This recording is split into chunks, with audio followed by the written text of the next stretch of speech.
From the center of the universe, now in its 7th season covering your 19-time Grey Cup champion Toronto Argonauts, it's the X's and Argos podcast with Argos color analyst Ben Grant and Coach JB. Welcome to the X's and Argos postgame reaction podcast brought to you by Something in the Water Brewing. Ben Grant flying solo tonight. JB's having some technical issues and hopefully he'll be able to join us later in the show. But if not, you've got me and you'll be all right with that. I'm going to wrap up for you the Toronto Argonauts opening loss to the Montreal Alouettes, 28-10. I've got some radio calls from our broadcast on TSN 1050. Plus, I'll go through what happened in the game, what went wrong for Toronto, a few reasons not to panic, and some things they need to fix before we get into next week. Before we get to any of that, let me tell you about Something in the Water Brewing. It is the Argos home opener coming up this week, this Saturday, and it's an afternoon game, a 4 o'clock start. This is the perfect time for you to get down to Something in the Water Brewing. We're going to have 2 contests this week, one in which we give away a pair of tickets to the Argos game, and another in which we give away a delicious 6-pack of beer from Something in the Water Brewing. Make sure you go and check them out. They're steps from BMO Field, or if you want to catch a practice at Lamport Stadium this week, make sure you visit Something in the Water Brewing afterwards. They got a ton of great beer. Longboat Pale Ale is coming out soon, the beer that's made for fans of the Double Blue. And in the meantime, you can check out many of their award-winning beers, including Tortuga. And if you're wanting to try something non-alcoholic, they've got a great selection of those beers as well. So check out Something in the Water Brewing in Liberty Village, steps from BMO Field and Lamport Stadium. All right, before we get into the analysis, there aren't many highlights in this game, especially from the offensive side of the ball, but there are a few. Here's Mike Hogan on the call with me on TSN 1050 with some of those highlights. Argos will be moving left to right here in this opening quarter, wearing white jerseys, white pants, dark blue socks, light blue helmet. Alouettes, dark blue helmet, jersey and pants, and red socks. And here is the opening kickoff. It is deep. Taken at the 10-yard line by Turner, the returner. He's got it to the 15, to the 20, to the middle of the field, to the 25, trying to cut outside. He gets to the 30, to the 35, cutting in, and he'll take it out to the 40-yard line. Nice start for the product of the University of Hawaii, Calvin Turner Jr. 3 receivers to the near side. Arbuckle's going to float it down the far sideline, and it is caught by DeMonte Coatsy! A spectacular falling catch. And just before he hit the ground, absolutely extended as far as he could go, he somehow makes another circus catch. Back to passes Alexander. He's going to go long. He's going to go end zone, and it is intercepted at the goal line. Derek Sluka has it. They will mark it in the end zone, I believe. Or will they mark it at the 1? But it was tipped at the 1-yard line. Sluka got the deflection, and the Argos have the ball. Down by 3 touchdowns. 5-man, 6-man rush. Arbuckle throws long. He's got Ungerer, who makes the catch down at the 10-yard line. Dave Ungerer, the third, with the big gain for the Argonauts, and it's red zone time for the Double Blue. 1st and 10 from the 11. Arbuckle has a man at the 1. It's Tavares Daniels. Balls forward. Did he get the touchdown? Yes. Great second effort from DD. The Argos have the touchdown, their first of the night. And all of a sudden, the gap is closing. It's 22-9 with the conversion to come. Clock hits 0, and the Argonauts take the knee, and the Alouettes ruin Ryan Dinwiddie's perfect record in season openers. He's now 4-1, and the Alouettes will escape with a 28-10 victory. One-sided on the scoreboard. Not so much in terms of gameplay, but there were a couple of things the Alouettes did really well tonight, especially running the football. And that went a long way in their 2-point performance tonight. All right, let's get into the action. So we knew coming into this game that it was going to be, as my broadcast partner or my podcast partner said, a rock fight. And it was that in the first half. It was a defensive battle. It was violent. It was aggressive. There were a lot of hard hits. And one of the issues that the Argonauts ran into was they just couldn't get out of their own way. And when you're playing against a team like Montreal, a very good team, and this might be that Alouettes defense might be the best defense in the league, and they played outstanding football tonight. When you're playing against a team like that, you can't make mistakes, especially when you don't have your starting quarterback. Chad Kelly still rehabbing from that broken leg he suffered in Montreal during that East final. Nick Arbuckle going tonight. You have to get out of your own way. And the Argonauts opened the game with penalties. The very first play of the game was a penalty. And it was a procedure penalty. I think it was on Anthony Van Dahl. And that set them into a 1st and 15 situation. And in a 3-down league, first down penalties are death. And it happened to them again in the second series. Second series, very first play out, it's a penalty. It's offside against DeVaris Daniels, who jumped the snap. And again, they're in a 1st and 15 scenario. Both of those end up in punts. And then they follow that up with John Haggerty, after he had a beautiful punt on the first series, ended up punting one directly out of bounds as a penalty for that. Suddenly the Alouettes are in great field position, and they're able to put up points. And so it was just a terrible way in general for the Argonauts to get off in this game. It was just such a bad start. Let me go through. I'm going to go through some things chronologically. I'll go through some positional group analysis as well too. But sticking with the chronological stuff, Montreal's first point came on a missed field goal. Nothing Toronto really did to earn that. It was just a kick that sailed wide left, makeable kick from Altos, but it sailed wide left.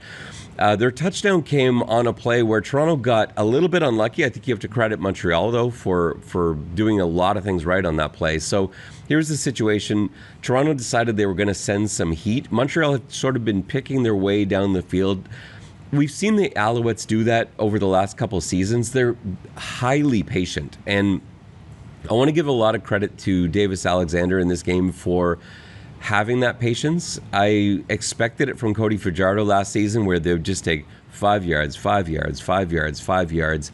The reason that defenses will give you that is very few offensive coordinators, very few quarterbacks are patient enough to walk their way down the field 5 yards at a time. They're just not going to do it. And I thought Davis Alexander did a really nice job of taking what the defense was giving him and just taking those 5 yards. And so after they've been doing this, Toronto decided, okay, you know what, we're going to send some heat.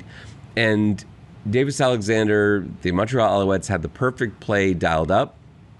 Toronto sent heat. It was picked up perfectly by Montreal. Had it not been picked up, it would have resulted in a sack or a forced quick throwaway, or had Alexander deliver the ball before he was ready to. Instead, he was able to hang in the pocket and air it out to Tyson Philpott. And the problem is, as a DB, when you know that you've got a blitz dialed up, you've got your feet planted at the sticks. You're looking for a quick pass. And so Tavares McFadden out on Philpott, he's thinking that ball's going to come out quickly. Instead, it's a bomb down the sideline, and so McFadden ended up kind of getting beat with his feet stopped.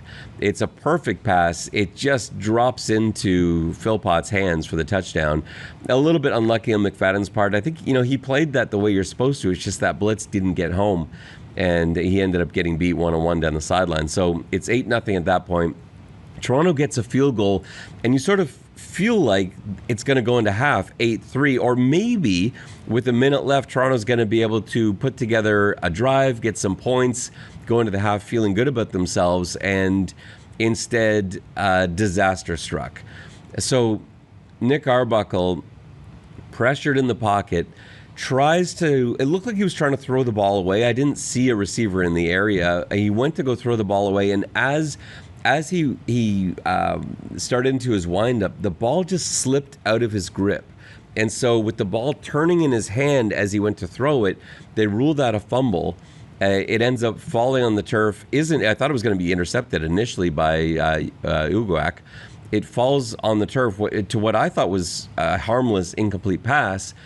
The officials don't blow it dead. It gets scooped up and run in for a touchdown. And suddenly it's 15-3 for the Alouettes. And the play was reviewed.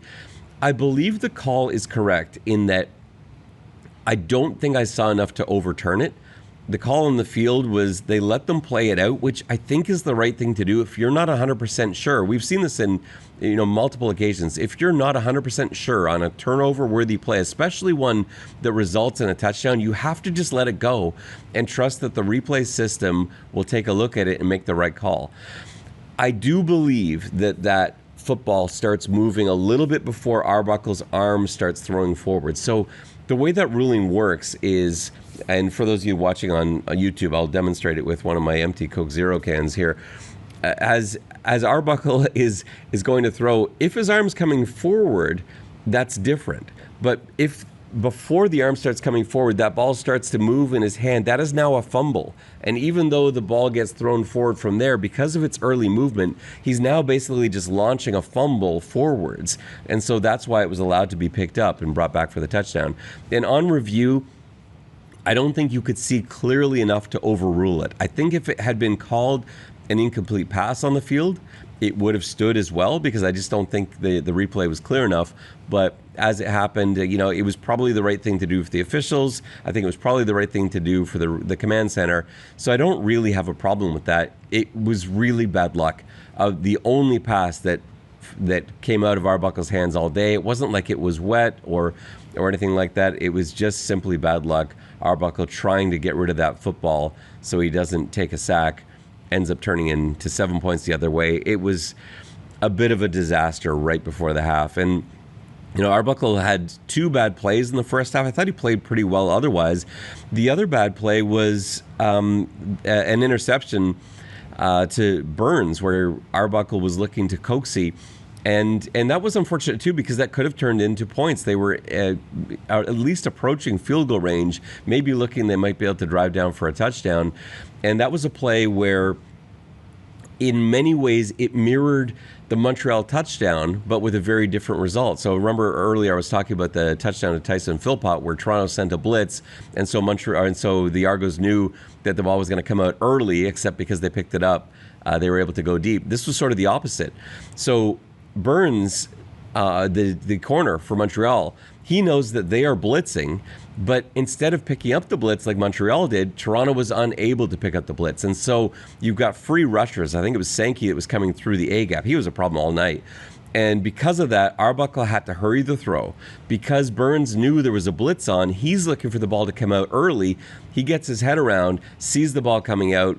Arbuckle's having to throw off his back foot. Burns is able to cut that off and get in front of Coxie and make the pick. And so basically the same play with 2 very different results. One because the blitz was picked up, and one because the blitz was not picked up. And so those were Arbuckle's 2 mistakes in the first half, and that was basically it. Like, that was the difference in the game, that lost points from the Arbuckle interception and then the 7 points from Montreal's defense.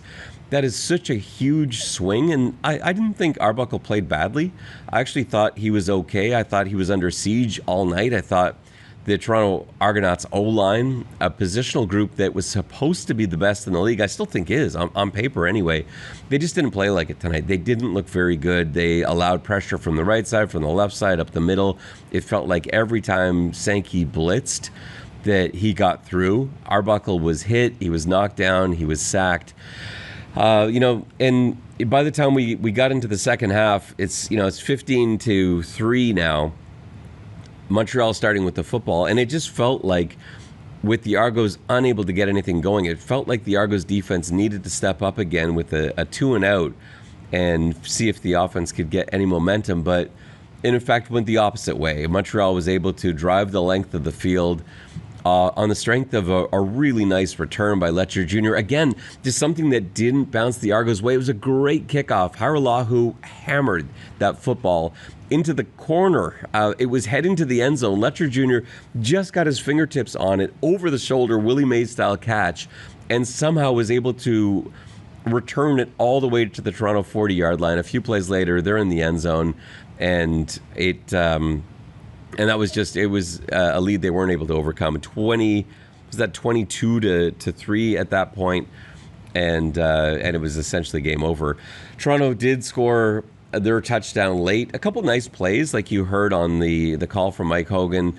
A deep bomb to Unger Jr., a very heads-up play from Devaris Daniels. He was able to take a speed out, weather the blows from two different defenders, and then fully extend across the goal line for a touchdown. It was a heck of a play, but they needed 2 more touchdowns in the dying minutes, and they just couldn't get it going. Devaris had another chance on what would have been a 40-plus yard catch, dropped it, which you just don't see him do. Only 2 drops in this game, one from Unger, one from Devaris, and that was just, unfortunately, a really bad time. I don't know that it matters anyway. I'm not sure that was the difference in this game, but it would have been nice. You just don't see Devaris drop passes like that. So, all in all, a mistake-filled game from players that don't typically make mistakes and from positions of strength.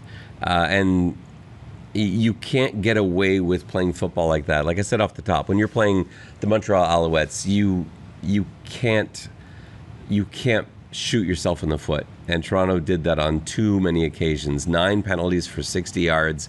That's unacceptable. A fumble, scoop and score. That's unacceptable. 2 interceptions, including one to essentially end the game. I don't actually blame Arbuckle for that one. At that stage, there's a couple minutes left. He's trying to make a play. It was a great play from Tyrese Beverette. Looked like he was blitzing. Looked like it was an all-out blitz. Arbuckle, whether or not he saw Beverette bail out of that blitz and undercut Daniels, I'm not sure.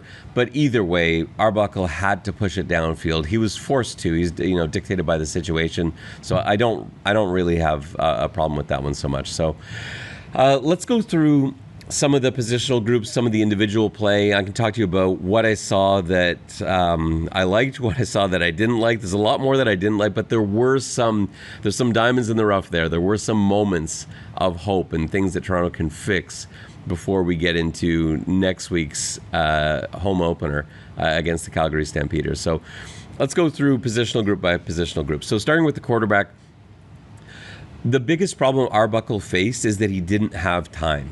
He was constantly having to throw off his back foot. He got hit a lot. He took a couple really hard hits. And his mistakes tonight didn't come from clean pockets. His mistakes came from being under fire. And so, yeah, he didn't play an outstanding game. And, his post-game press conference, he talked about some of the mistakes. And I'm sure there were a bunch of plays he'd like to have back. But in truth, it wasn't. I don't really put this on Arbuckle. He ended up 20 of 32, 273 yards, 1 touchdown, 2 interceptions. For his role as the backup quarterback, I thought he individually did enough. I just didn't think the rest of his team gave him a chance. And so, not a good game from Arbuckle, but not the reason the Argos lost either. There were a few differences in what you get from the other quarterback options, I think, that we really saw lacking in Arbuckle today. He doesn't have the same ball velocity that Chad Kelly does. Like, there were a few plays where guys were open downfield, not very open. Montreal's defense was good in coverage, but there were openings. Enough room for Chad Kelly to fire a football in there, not enough room for Arbuckle to get the ball in there, and that made a difference. And that's the drop-off between number 1 and number 2. The other thing was Arbuckle just doesn't have a lot of foot speed. He actually ran fairly well tonight. There were a couple plays where he was able to get first downs with his feet and took a couple shots in the process. But, had this been Dagey, Horn, Kelly, or Davis Alexander on the other side, there were a number of plays where he was able to escape the pocket, and those turned into first downs. And, you saw Montreal take chances that the Argos couldn't take. Like, Montreal took chances where their edge rushers gambled. They were cut inside because they knew that Arbuckle wasn't going to be able to escape the pocket and turn that into a 15-yard run or a 20-yard run. Whereas on the other side of the football, when Alexander got out of the pocket, it was problematic. He ran for 50 yards on the ground on 4 carries. Each of them not designed runs. They were instead broken plays where he escaped and was able to get yardage, make something out of nothing. And Arbuckle on the other side, unable to do that.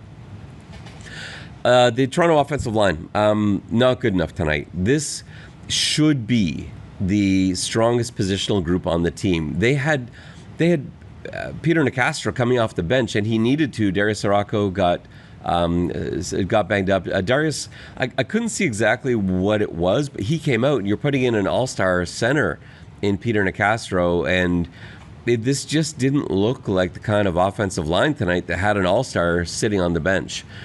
They didn't play like that. Sage Dockstader whiffed on or just completely missed on a twist, and we haven't seen him do that. Dockstader and Moore, that left side, have been great all preseason. I thought they were among the preseason MVPs for the Argonauts. They just did not look as good tonight. It felt like both tackles, Moore and Ryan Hunter on the other side, were allowing the edge rushers to really collapse the pocket, to really skinny it. So it just felt like Arbuckle was having to throw out of a phone booth all night. And then the guard play on the interior, Dockstader on one side, Vendal on the other side. It wasn't so much that they were getting collapsed back. It's that guys were getting through gaps. Blitzes were getting through. And I don't know enough based on the protection calls to tell you exactly where the breakdown was, but it was somewhere between the guard and center where a lot of those blitzes were coming through, sometimes untouched, often Darnell Sankey. And so in general, it just wasn't a good enough night for Toronto's offensive line. The Argos needed them to be the best positional group on the field tonight with a backup quarterback, knowing you're going against an elite defense in what the Alouettes provide. The O-line needed to be better. And if it wasn't going to be in pass protection, it needed to be on the ground, and that wasn't there either. The Argos rushing numbers are poor. So you had Deontay McMahon, 4 carries for 14 yards. That's the lead running back, 14 yards on the ground, and it just never felt like there was enough room there. There was one nice run McMahon had where he got 7 yards, and that was it all night. For Mayan Williams, I really thought he was going to have a big day. I loved what we saw from him in preseason. He didn't have a chance. He didn't have a chance to get going. He had 3 carries for 3 yards. His best carry of the night was his 3rd carry. I think his first 2 carries had netted -2 yards. So he got off to a really rough start, but there was nothing he could do. The first carry of the game that he had, he headed towards the hole, and there was a linebacker coming through it the other way. He ended up having to stop and start, and that's just not his game. His second carry was an audible on a short yardage play. Nick Arbuckle audible to what looks sort of like a sweep to the right. He ended up losing yardage on that. There just wasn't any room. There was penetration in the backfield immediately. And it just was, that's not he's a north-south runner, but you can't expect a north-south runner to make hay when they're getting hit in the backfield, when they're having to reroute before they can get ahead of steam. He's just not that kind of player. So pretty poor rushing yards. The only successful runner was Arbuckle, and that is not. You're not going to win a lot of football games when Nick Arbuckle is your leading rusher. He had 3 carries for 17 yards, including a great 14-yarder, great scramble. Love that play from Arbuckle, but that just can't be the game plan on the ground. So, yeah, a lot of darts for the offensive line tonight, unfortunately. The receivers had some good play. Demonte Coxey, again, seems to have continued that Montreal magic. He made a heck of a catch down the sideline, fully extended, in relatively tight coverage, brought a ball in. He had another long play. I think that one was for 35 yards. Had another long play for like 25 yards over the middle, again in coverage. There's something about the Montreal Alouettes, and specifically Percival Molson Stadium. It's hard to explain. It's just like that in football, and I've seen this as a fan, I've seen it as a coach, I've seen it in calling these games. Certain players against certain teams in certain stadiums, there's just something about it that makes this thing work. For Demonte Coxey, Percival Molson Stadium, if he played there every week, he would win offensive MVP every single year. On this night, 10 targets, 5 catches, 99 yards. They held him out of the end zone, which for Montreal is a victory, but he still had 99 yards through the air. He was not unstoppable, but he was still Demonte Coxey in Percival Molson Stadium. Unger, I thought, had a pretty good night. Only 4 catches, but he had 82 yards. A couple of them were really clutch. One was on a 3rd down and 10 conversion with the game hanging in the balance, and at that moment felt like a really big play. Dejan Brissett, 3 catches for 34 yards. Mac Mahan was the next receiver up, 3 catches, 19. DeVaris Daniels, 2 catches, 31 yards and a touchdown. Once on a really nice throw and nice route from Daniels, where DeVaris got in behind coverage, and the other was that touchdown reception that he had.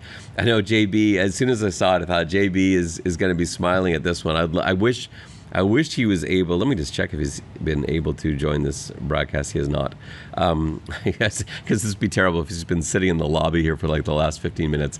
No, so he's not resolved his technical issues. But he picked DeVaris Daniels as a touchdown scorer on our betting segment this week at, I think, plus 240. So he'll at least be happy about that hit.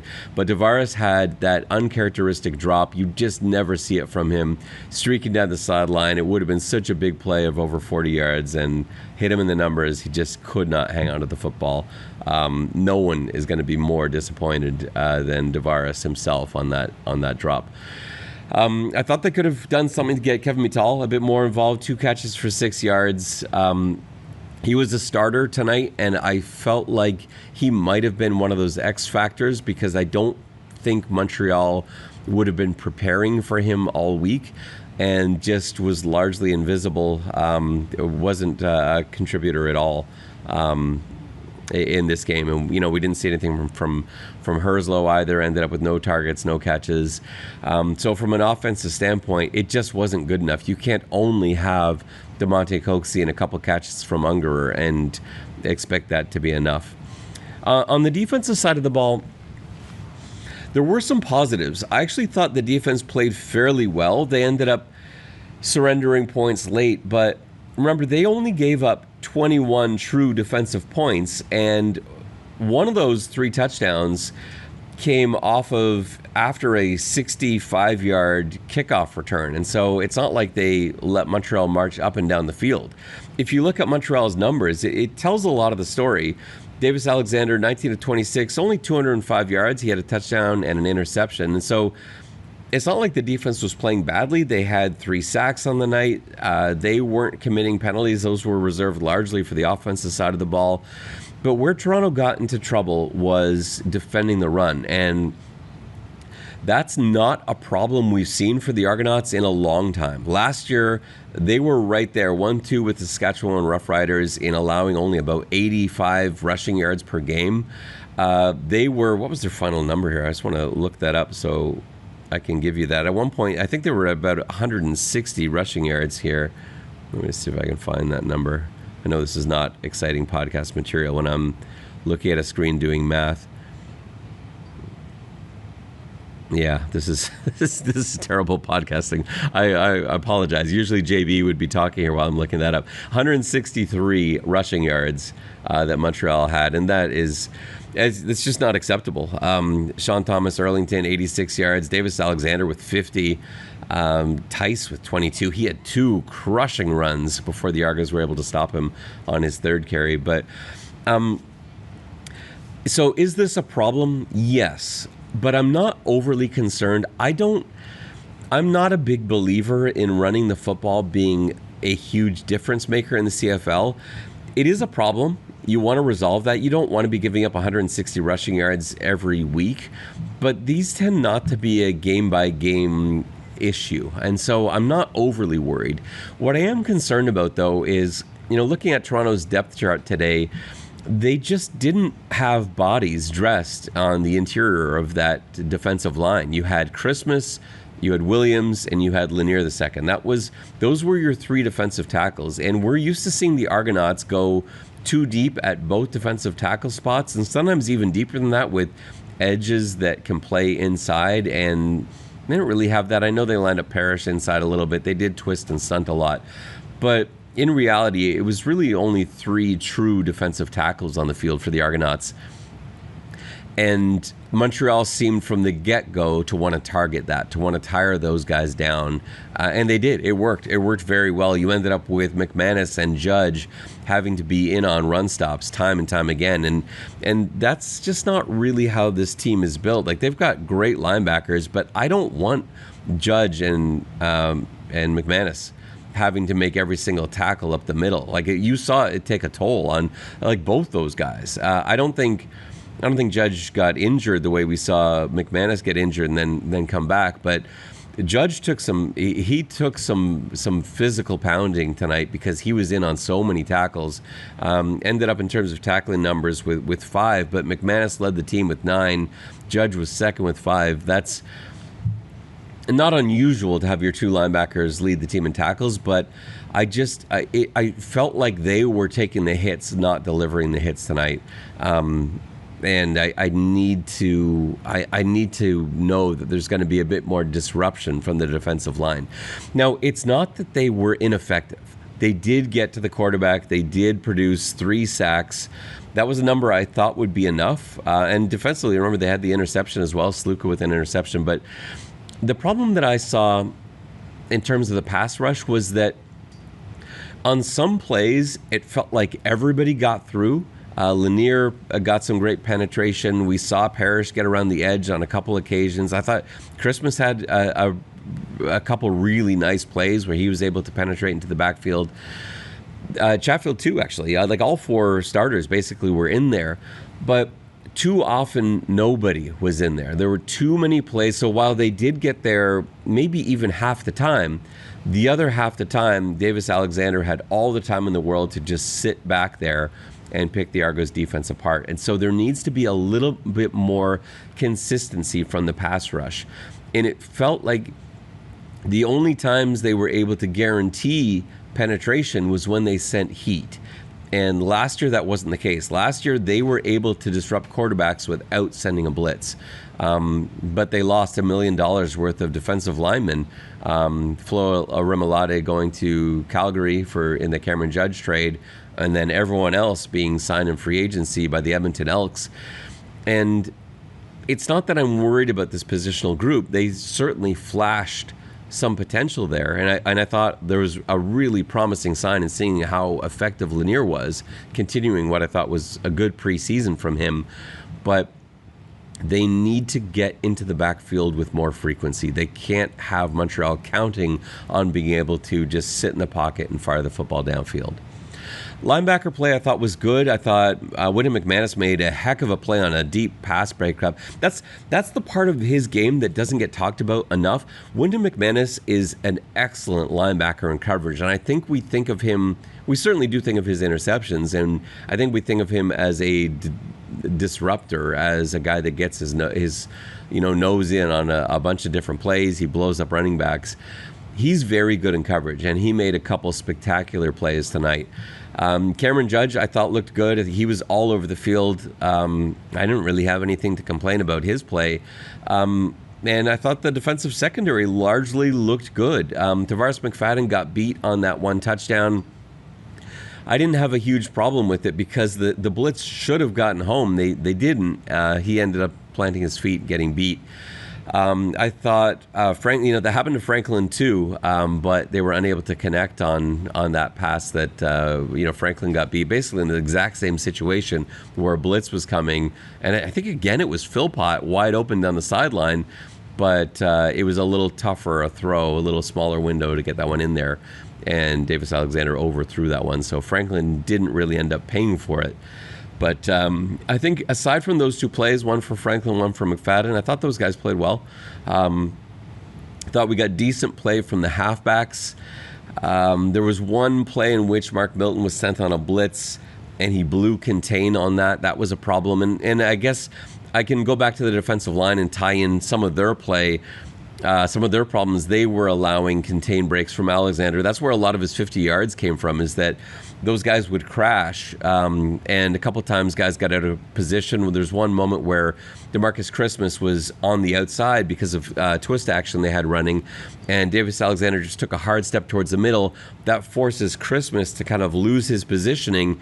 And then when Davis Alexander ran to the outside, Christmas just was not going to be fast enough to be able to keep up with them. And so when it wasn't defensive linemen allowing Alexander to break contain, it was guys like Mark Milton on a blitz where he was unable to maintain his alignment, his positioning, and keep Alexander to the inside. He was too aggressive in going after the quarterback, and that ended up turning into a big play, that one that got down to the 1 yard line, and they scored on a quarterback sneak a play later. But aside from that, I thought the halfbacks played well, and I thought Sluka was a bright spot at safety. I don't think he's up to the quality of Royce Metier yet, but I think for his first game at safety in a long time, I thought Sluka looked really good. He was very quick to diagnose what was happening. I thought he got in on a couple plays where you're not expecting to see the safety emerge, and suddenly there he is cleaning up a tackle. I thought his interception was a thing of beauty. McFadden was perfect in coverage, ball launched down the sideline. McFadden did everything but catch the football. He got his hands up, jumped at the right time, swatted the ball away in the end, and Sluka was there to catch the interception. He had great feet, and that's from his time as a receiver. But remember, like, he is... I had a lot of people talking this week about why is a receiver playing safety. He is a safety. Remember, Derek Sluka, this is he was a D3 safety that was such a good athlete, performed so well at his pro day that the Indianapolis Colts brought him in because they're like, we got to do something with this guy. And they could see that he wasn't going to make the Colts as a safety, but he was such a good athlete, showed such good hands that they're like, well, maybe he can try it out as a receiver. When he came over to the Argonauts, it was still as a receiver, but his more natural position is at safety. And I thought he was a positive tonight, and probably is going to be lined up to be the safety going forward next week, because I thought there was enough out of his play to warrant another shot at that. We did see some, actually, I was going to get to injuries, but before I do that, special teams play. Turner Jr. on the returns tonight was fine. He just doesn't have the explosion that Janarian Grant has. No one does, and that was noticeably missing tonight. There were a few moments where, as well as Turner Jr. did in trying to navigate lanes and find space, without that burst that we're used to seeing from Grant, you're just not going to threaten the opposing special teams coverage the way that the special teams player of the year can. And so it wasn't really an area of concern. They weren't having to kick away from Turner Jr. or anything like that. So, that was an unfortunate drop-off. I don't mind Turner Jr. as a returner. I think he's fine, but he's not Janarian Grant. In terms of field goals, Harlahu was great. I thought he also kicked off very well. Haggerty got off to a little bit of a rough start, ended up settling down with a 45-yard average, but that's well below what he was doing last year when he was just kicking the skin off the ball. And then we'll get into some of the injuries, some of the concerns. So we saw Wynton McManus go down and miss a little bit of time, but he jumped right back in there. Remember, he was nursing a lower body injury in preseason. That kept him out of action. He got hurt on a play where he was sprinting full out to the sideline, trying to chase down Davis Alexander, and he came up lame, having to limp the last few steps, limped his way back to the bench in what looked like an injury that might keep him out the rest of the game. I can't speak to what kind of condition he'll be in this week, but I thought it was a very positive sign that he was still in there at the end. He didn't miss much time. He was out there back on the field for the second half and was still out there for those last few snaps on defense for the Argonauts. So hopefully that injury is going to be okay. We saw Darius Sirocco go down with what looked like a lower body injury. No update on that yet. We'll have to see how that goes.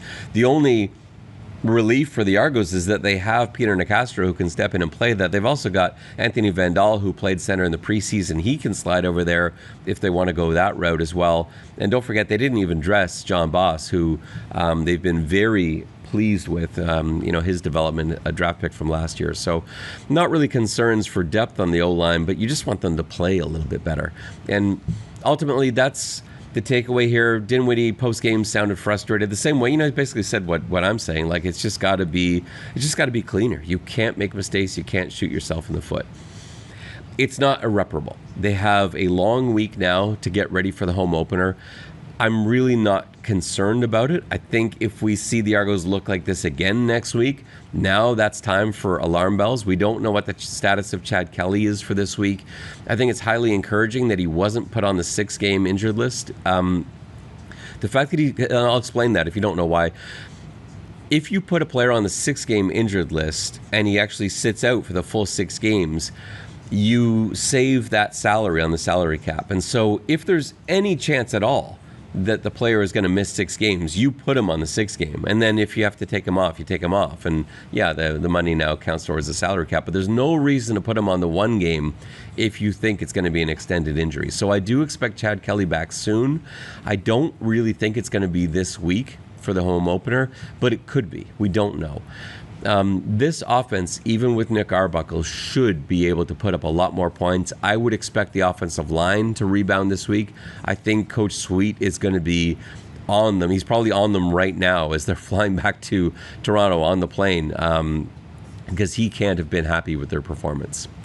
So up next for the Toronto Argonauts, they return home for their home opener.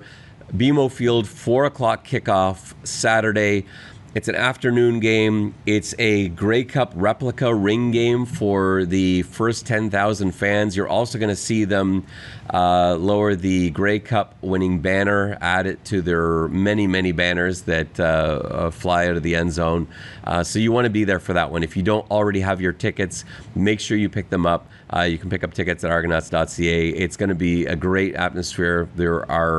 It's going to be packed. Everyone loves those replica rings. You want to be down there for this one, so make sure we see you there.